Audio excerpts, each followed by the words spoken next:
I'm going to walk you through how I made this really fun layout that has a see-through element using the mixed media paper refill sheet style 2 from Vicki Boutin. So this is roughly, well, I think it is actually 6 by 8, but the part on the right that opens out, it's kind of like a card, is 5.5 by 8. And so I started by stamping the thing that I want you to see through and see. And I stamped it there so that I would know where I want it to be placed. And then I stamp within that. So I could have just cut a circle out right there or square or something else. But I wanted to cut around the stamp because I wanted it to be sort of a unique shape and sort of follow the shape of the stamp itself. That ends up posing a bit of a problem later, you'll see. And probably if I were to do this again, I might do an even shape just because it makes the other side easier to decorate around.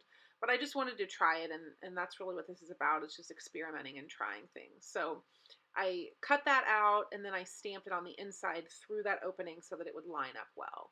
So now I'm taking the art crayons from Vicki Boutin and putting it on some scrap plastic packaging there and turn it into watercolors with some water, and then just kind of doing a little halo around that kind of weirdly shaped circle there. And again, just playing. I wasn't even sure what color palette I wanted to use. I just kind of played around and was just kind of seeing what I liked. And the paper did pill kind of badly there in the middle. I had gessoed it, but I think I got it a little bit too wet. It doesn't end up being a huge deal because I end up putting some pieces that I fussy cut over where it pilled, but just in general, it was kind of, again, a good lesson after experimenting about not getting the paper too wet, which I'm new to this, so I'm kind of figuring out like how much water is too much water, how much water is too little water. I mean, you kind of have to figure that out. So this is a stamp set from Crafty Jen Schow. It's called the Grow Through It stamp set, and it has this really pretty cluster of flowers here. So I stamped that a few times on some Nina Solar white cardstock. I did not gesso this paper. And then I just put some art crayons down and I just watercolored with some smaller watercolors to color in the flowers. And again, I didn't really know I don't really know how to, I think there's probably some technique to watercoloring and filling stamps in terms of color and shading, and I don't really know. I just again, I'm just playing around. So then I fussy cut them out, and I wanted them to lay around the Grow Through It. And I had to cut one of the leaves off because it was kind of covering up the word grow. And now I'm taking some really fun Vicki Boutin iridescent paste, and it's got these really fun flecks of glitter. She calls them unicorn tears. They're so fun. And I am putting them just over the flowers. That way the flowers are really sparkly, and you'll see in a close-up later. I'll show a close-up of how fun they are. So as I was looking at that, I wanted it to have a little bit more contrast there and just kind of playing around with that circle shape. And so I added a little bit more of kind of the burnt red and just coloring directly on it and seeing. I was worried again about the paper pilling, but it didn't pill too bad here, so that's good. Then kind of placing them and seeing where I liked them and then gluing them down. I had to wait for this to dry overnight. I was trying to do it here, but it was like still wet, and so I felt like I could barely touch it, and it was really hard to adhere down, so I ended up having to wait. I hate when I have to wait on things to dry.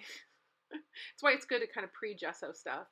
I wanted some additional greenery there, so I stamped this other stamp from that set on.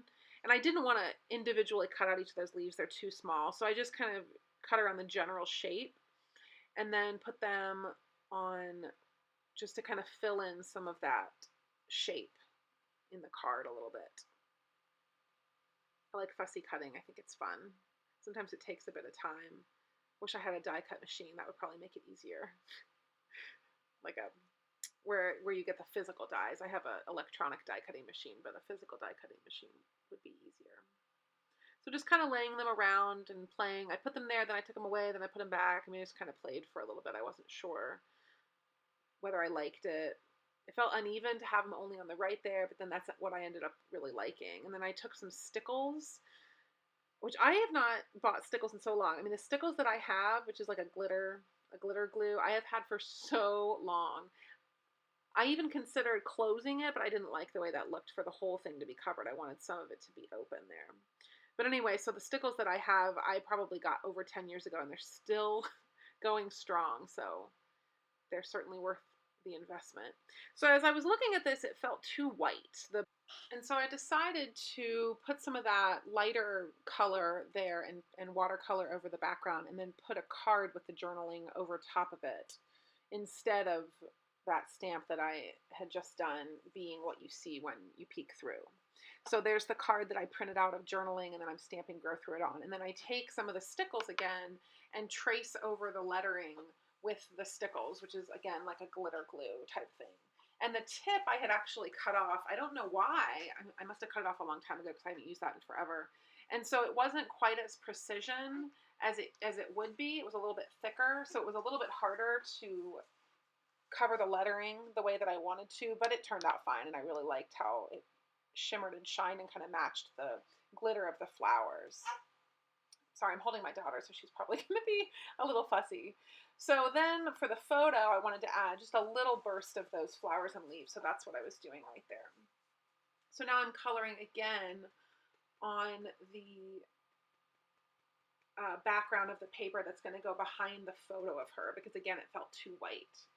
So kind of almost making my own cardstock. So I looked in my stash and I didn't have just the right color, and I thought, well, this will pull it together more to kind of match the part that I had colored before. So I'm using the same colors that I had used and just kind of pulling in some streaks of the darker, but mostly making that light color be the basis of it. And then it looked way too intense and dark, so I'm taking a baby wipe and kind of softening it a little bit there. I also took some washi. I don't know where the clip of me doing that is, but I took some really fun washi and put it on the strip there, and it's got a nice gold that kind of matched the... There again, it felt too dark, so I took a baby wipe and just softened it a little bit. And I really liked the way the card looked over top of it. And then I realized I needed another flower burst. So many flower bursts. And this time I colored the art crayons directly onto the stamp. This is a fun watercolor technique you can do with these art crayons. So I colored directly onto the stamps, coloring the leaves green, coloring the flowers red, purple, a little bit of orange, and a little bit of that really light peach color. And then spritz it, and then you stamp onto the paper, and it kind of has a watercolor look, and it's really cool. I love the way that that turned out. And then fussy cut that out, and then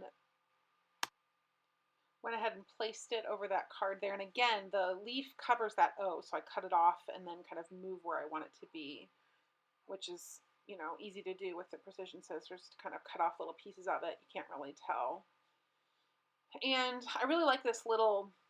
Again, kind of like a rock type shape, and it says, "In order to bloom, you must grow." And I thought that would be cute at the bottom. And then the journaling was kind of a letter to my daughter. So then I took one of the hearts from the set and colored it with the red art crayon and stamped it on there, and then signed my name. And I thought that it needed a little bit of a border there to go against the background for contrast. And I liked how that really turned out a lot.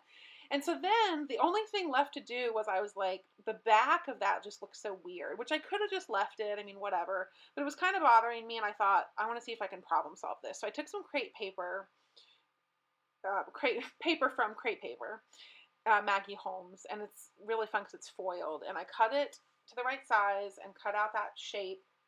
And then I was trying to think, what could I do right there? Oh, and I put some paper on the back too, which I thought just kind of matched the general theme and was pretty. And I had some of this star vellum, so I just played around with it, and I cut kind of a ring out of it. So part of it peeks through the front, but it kind of covers up the back somewhat. I don't know if, going back in time, I don't know if I super love the way that it looks on the front. It looks better as you flip it over, but I don't know that I like the front quite as much. But it's just one of those things. I mean, you know, just playing around and kind of seeing, you know. So, and when I didn't talk about those hearts, I stamped a few hearts there, kind of a triangle shape. So there's the bottom left cluster. There's the finished see-through. You can see the vellum paper kind of peeking out there, which is kind of fun. And then those are the Vicki Boutin products, and there's the watercolor flower up close and my journaling. And I really like how this turned out. It was fun. I feel like I learned from it, and that's the most important thing. So here's a list of supplies that I used, and please, any questions you have, put them in the comments.